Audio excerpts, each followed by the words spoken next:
क्या जिस तीसरे विश्व युद्ध से बचने की पूरी दुनिया ने कोशिश की, अब वो रूस यूक्रेन जंग से शुरू हो चुका है? ये सवाल इसलिए क्योंकि जो ट्रंप रूस यूक्रेन जंग को चुटकियों में खत्म करने का दावा कर रहे थे, वो ट्रंप ही अब रूस और पुतिन को धमकाते हुए कह रहे हैं कि अमेरिका और नेटो देश मिलकर कुछ बड़ा करने वाले हैं। और पुतिन के पास 48 घंटे हैं कि वो लंबी और खूनी जंग करना चाहते हैं या फिर यूक्रेन के साथ युद्ध विराम। हम आपको दिखाने जा रहे हैं कि कैसे रूस से जंग के लिए एस्टोनिया में जबरदस्त तैयारियां चल रही हैं, जबकि पोलैंड, जर्मनी, फ्रांस और ब्रिटेन रूस के खिलाफ खुलकर जंग का ऐलान करने लगे हैं। फ्रांस ने डंके की चोट पर कह दिया है कि हम किसी भी कीमत पर यूक्रेन को हारते हुए नहीं देख सकते हैं, जबकि रूस ने ऐलान कर दिया है कि जब तक यूक्रेन में रूस का स्पेशल मिलिट्री ऑपरेशन पूरा नहीं हो जाता, तब तक रूस जंग नहीं रोकेगा। इधर रूस की तरफ से चीन ने ऐलान कर दिया है कि हम हारते हुए रूस को नहीं देख सकते हैं, जबकि दूसरी तरफ जंग की जबरदस्त तैयारी को लेकर रूस के विदेश मंत्री इस वक्त उत्तर कोरिया में मौजूद हैं और वहां के supreme leader Kim Jong Un से आगे की भीषण जंग को लेकर तैयारियों में जुटे। कुल मिलाकर रूस की तरफ से चीन, ईरान और उत्तर कोरिया जंग के मैदान में आर पार के मूड में आ चुके हैं और इधर अमेरिका अब मजबूर हो गया है कि अगर उसने यूक्रेन का जंग में खुलकर साथ नहीं दिया तो रूस के खौफनाक हमलों की वजह से पूरे यूक्रेन पर कब्जा हो जाएगा। रूस यूक्रेन युद्ध तीसरे विश्व युद्ध का कारण बन चुका है। अमेरिका ने घातक हथियार, मिसाइलें, ड्रोन और एयर डिफेंस सिस्टम यूक्रेन को देना शुरू कर दिए हैं। अब अमेरिका और रूस की आमने सामने की जंग तय हो चुकी है। उत्तर कोरिया में मौजूद रूस के विदेश मंत्री सर्गेई लावरोव ने जो तेवर दिखाए, वो साबित करते हैं कि जंग बेहद विनाशक होने जा रही है। जिस रफ्तार से इस वक्त रूसी सेना यूक्रेन के 5 प्रांतों यानी बड़े इलाकों पर अंधाधुंध हमले कर रही है, उससे साबित होता है कि रूस ने अपने स्पेशल मिलिट्री ऑपरेशन बेहद तेज कर दिए हैं। खासतौर से ट्रंप और पुतिन के बीच 60 मिनट तक फोन पर हुई लंबी बातचीत के बाद यूक्रेन पर हमलों में बेतहाशा तेजी देखी गई। हैरानी की बात तो यह है कि जो राष्ट्रपति ट्रंप यूक्रेन को हथियार देने से मना कर रहे थे, वो अब न सिर्फ यूक्रेन को हथियार देने के लिए उतावले हो गए हैं, बल्कि जरूरत पड़ने पर रूस से सीधी जंग करने का संकेत भी दे दिया है।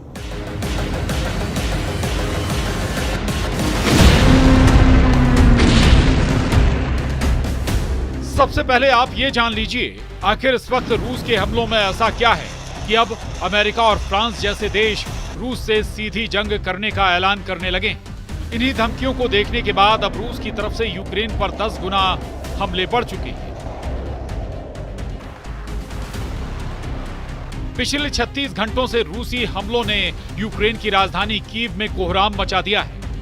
यूक्रेनी राष्ट्रपति वोलोदिमीर जेलेंस्की ने रूस पर 18 मिसाइलें और लगभग 400 हमलावर ड्रोन दागने का आरोप लगाया। ये हमला ज्यादातर कीव और आसपास के इलाकों को निशाना बनाकर किया गया और लगभग 10 घंटे तक चले। पिछले 18 घंटे में ही कीव में रूसी हमले में 2 से ज्यादा लोगों की मौत हो चुकी है और 16 से ज्यादा घायल।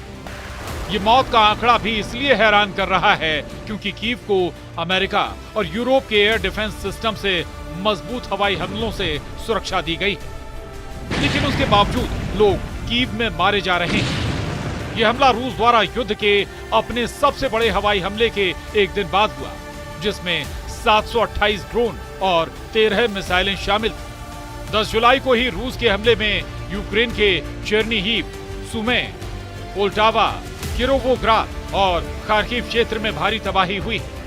वहीं रूसी रक्षा मंत्रालय का दावा है कि उसकी सेना ने काला सागर, बेलगोरोड, कुर्स्क, क्रीमिया और पेंजा के ऊपर 17 यूक्रेनी ड्रोनों को रोका था। रूस पिछले 10 दिन से यूक्रेन पर बेहद तेज रफ्तार हमले कर रहा है। दावों के मुताबिक रूस इस वक्त ईरानी निर्मित शाहिद 136 ड्रोन, स्कंदर M मिसाइलों, सुखोई सीरीज के लड़ाकू विमानों, TU सीरीज के बम वर्षकों से बेहद सटीक हमले यूक्रेन पर कर रहा है। यूक्रेन का दावा है कि रूस ने नए इलाकों को इसलिए निशाना बनाना शुरू कर दिया है ताकि यूक्रेन की अग्रिम सुरक्षा पंक्ति को तोड़ा और भटकाया जा सके।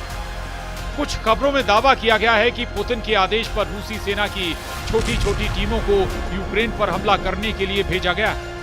4 और 2 पहियों वाली बाइकों से रूसी सेना यूक्रेन के नए इलाकों में तेजी से हमले कर रही है, जिसकी वजह से यूक्रेन के सामने समस्या ये हो गई है कि रूसी सैनिकों की छोटी हमलावर टीमों को मारने में बहुत ज्यादा हथियार और सैनिकों की जरूरत पड़ रही है। रूस की इसी खूनी रणनीति को देखते हुए अमेरिका और फ्रांस ही रूस से सीधी जंग की तैयारी में जुट चुके हैं और इसीलिए अमेरिका ने ऐलान कर दिया है कि उसने यूक्रेन को हथियार सप्लाई शुरू कर दी है, जिसे रोका गया था। अमेरिकी अधिकारियों ने रॉयटर्स और एसोसिएटेड प्रेस को बताया कि अमेरिका ने यूक्रेन को तोप खाने के गोले और मोबाइल रॉकेट आर्टिलरी मिसाइलों की आपूर्ति फिर से शुरू कर दी। डोनाल्ड ट्रंप ने दावा किया कि उन्हें नहीं पता कि पिछले हफ्ते शिपमेंट को रोकने का आदेश किसने दिया। अधिकारियों ने नाम ना छापने की शर्त पर बताया कि 155 मिलीमीटर आर्टिलरी गोले और GAML RS यानी मोबाइल रॉकेट आर्टिलरी मिसाइलें उपलब्ध कराई जा रही हैं। पिछले हफ्ते रोकी गई शिपमेंट में 30 पैट्रियट मिसाइलें, 8500 155 मिलीमीटर आर्टिलरी गोले, 250 से ज्यादा सटीक GML RS मिसाइलें और 142 हेल फायर हवा से सतह पर मार करने वाली मिसाइलें शामिल। हैरानी की बात तो यह है कि अमेरिका के राष्ट्रपति के आदेश नहीं देने पर भी यूक्रेन को हथियार सप्लाई किसने रोकी, इसका सही पता अभी तक नहीं चला है। फिलहाल यूक्रेन को हथियार सप्लाई शुरू हो गई है।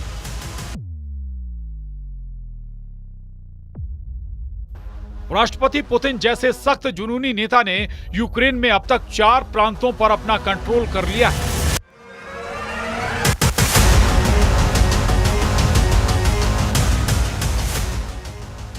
जबकि एक प्रांत पर कंट्रोल करने के करीब है।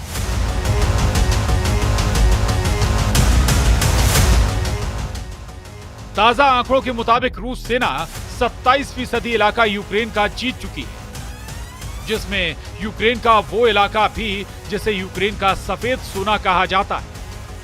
ताजा जानकारी के मुताबिक इस वक्त रूस की स्कंदर-M मिसाइलों ने यूक्रेन के चीथड़े उड़ाकर रख दिए हैं, जबकि राष्ट्रपति जेलेंस्की रूस से आखिरी जंग करने के लिए नेटो देशों से आखिरी जोर लगाने की गुहार लगा चुके हैं। हेग में नेटो समिट के दौरान जेलेंस्की और ट्रंप के बीच 50 मिनट की मीटिंग हुई थी, जबकि नेटो के 32 देशों ने मीटिंग में रूस से अगले 10 साल तक जंग का प्लान बनाया। इस नेटो तैयारी की ही वजह से रूस को परमाणु युद्ध के लिए मजबूर करना शुरू कर दिया है। रूस के विदेश मंत्री सर्गेई लावरोव ने एटम बम से तीसरे विश्व युद्ध को लेकर जो प्रलयकारी चेतावनी दी है, रूसी विदेश मंत्री सर्गेई लावरोव ने एक नई चेतावनी जारी की है कि परमाणु प्रलय घड़ी आधी रात के करीब आ रही है और तीसरे विश्व युद्ध की आम चर्चा हो रही है। लावरोव ने दावा किया कि रूस ऐसी परमाणु तबाही से बचने के लिए काम कर रहा है और राष्ट्रपति डोनाल्ड ट्रंप की सामान्य बुद्धि की इसलिए प्रशंसा कर रहा है ताकि अमेरिका और नेटो परमाणु तबाही से बच सकें। रूस की सरकारी ताश समाचार एजेंसी के अनुसार तुर्कमेनिस्तान के विदेश मंत्रालय में एक भाषण में लावरोव ने कहा, वैश्विक सुरक्षा शायद आज सबसे महत्वपूर्ण मुद्दा है, खासकर जब कुख्यात परमाणु प्रलय घड़ी आधी रात की ओर बढ़ रही है। ऐसी स्थिति को रोकना आवश्यक है और हम तबाही को रोकने के प्रयासों में सक्रिय रूप से लगे हुए हैं। यानी विदेश मंत्री सर्गेई लावरोव ने रूस के दुश्मनों को स्पष्ट संदेश दे दिया है कि अगर रूस को घेरने और दबाने की कोशिश करोगे तो आधी रात में टिक टिक करने वाली परमाणु घड़ी दुनिया में विनाश ला सकती है। हम पिछले लगभग 4 सालों से देख रहे हैं कि रूस अपने दम पर यूक्रेन समेत नेटो के 32 देशों से जंग कर रहा है, लेकिन हैरानी की बात तो यह है कि अमेरिका यूक्रेन को जंग नहीं जिता पा रहा। सबसे बड़ी बात तो यह है कि फ्रांस, जर्मनी, ब्रिटेन और अमेरिका की तरफ से यूक्रेन को मिले अरबों डॉलर के हथियार रूस के हमलों के सामने नाकाम हो गए। ऐसे हालात में जर्मनी और ब्रिटेन दो ऐसे देश हैं जो रूस को हर हाल में जंग हराने पर आमादा है। द हेग में हुई नेटो समिट में भी ऐलान किया गया कि रूस को हराने के लिए नेटो के सभी 32 देश मिलकर 5% ज्यादा पैसा रक्षा बजट पर खर्च करेंगे और अगले 10 सालों में रूस को तबाह कर देंगे। द हेग में हुई नेटो समिट में जैसे ही ये फैसला हुआ, उसके 24 घंटे के बाद जर्मनी में नेटो के लड़ाकू विमानों पर ऐसा हमला हुआ जिसके बारे में दावा किया गया कि इस हमले के बाद तीसरा विश्व युद्ध भड़क सकता है।